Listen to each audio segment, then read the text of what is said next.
Hello friends, welcome to clean eating recipes. இன்றைக்கி நம்ம சேனலில் போண்டாவும் அதுக்கு சூப்பரான காம்பினேஷனாக செட்டிநாடு கார சட்னி தான் எப்படி செய்கிறதுன்னு பார்க்க போகிறோம்.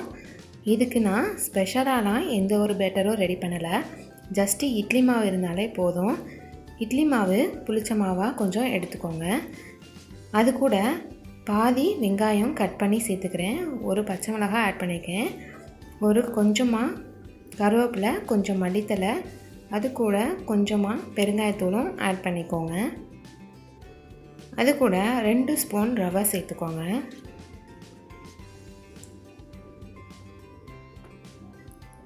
எல்லாத்தையுமே நல்லா கலந்து விட்டுக்கலாம். என்னோடய குவான்டிட்டிக்கு ஏற்ற மாதிரி நான் 2 ஸ்பூன் சேர்த்துருக்கேன். நீங்கள் உங்களோட குவான்டிட்டிக்கு ஏற்ற மாதிரி சேஞ்ச் பண்ணிக்கலாம்.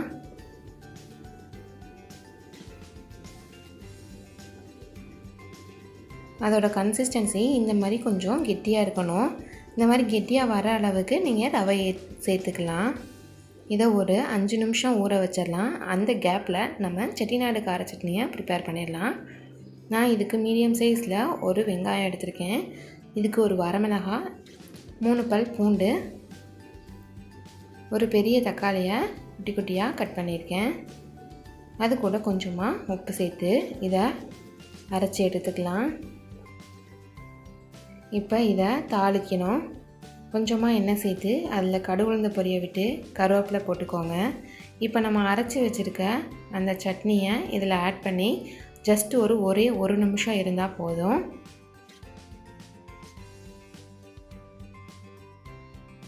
ஒரு நிமிஷம் கழித்து பாருங்கள், பச்சை வாசனை போய் அது கலரே ஃபுல்லாக சேஞ்ச் ஆயிடுச்சு. செட்டிநாடு கார சட்னி ரொம்பவே சூப்பராக ரெடி ஆயிடுச்சு. மாவும் நமக்கு நல்லா ஊறிடுச்சு. ரவை அதில் இருக்க தண்ணியெலாம் அப்சர்வ் பண்ணி கரெக்டான பக்குவத்துக்கு நமக்கு வந்துடுச்சு. இப்படி எடுத்து போடையில் நமக்கு கரெக்டாக விழுகிற மாதிரி இருக்கணும், அந்த பதத்தில் இருக்கணும். இப்போ நம்ம இதை ஃப்ரை பண்ணிடலாம். கடாயில் நான் கொஞ்சமாக ஆயில் சேர்த்துக்கிட்டேன் இதை ஃப்ரை பண்ணுறதுக்கு. கையிலையே சின்ன சின்ன பாலாக எடுத்து நீங்கள் போட்டுக்கலாம். கையில் போடுறதுக்கு பயமாக இருந்துச்சுன்னா, பிகினர்ஸாக இருந்தீங்கன்னா ஸ்பூனில் குட்டி குட்டியாக எடுத்து போட்டுக்கலாம்.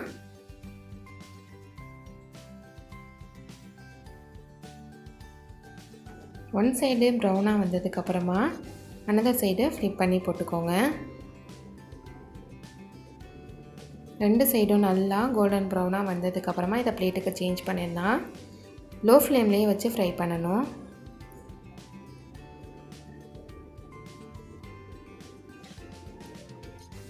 அவ்வளோதான், ரொம்பவே ஈஸியாக போண்டா ப்ரிப்பேர் பண்ணிட்டோம். இதுக்கு எந்த ஒரு பேட்டருமே இல்லாமல் ஜஸ்ட் 10 மினிட்ஸ்லையே கிறிஸ்பியான போண்டா ரெடி ஆயிடுச்சு. இதை ஈவினிங் டைமில் ஸ்நாக்காக செஞ்சு சாப்பிட்டோம்னா ரொம்பவே சூப்பராக இருக்கும். குழந்தைங்களுக்கெல்லாம் இந்த மாதிரி செஞ்சு கொடுத்தா கண்டிப்பாக விரும்பி சாப்பிடுவாங்க. நீங்களும் இதை கண்டிப்பாக ட்ரை பண்ணி பார்த்துட்டு எப்படி இருக்குன்னு மறக்காமல் கமெண்ட் செக்ஷனில் கமெண்ட் பண்ணுங்கள்.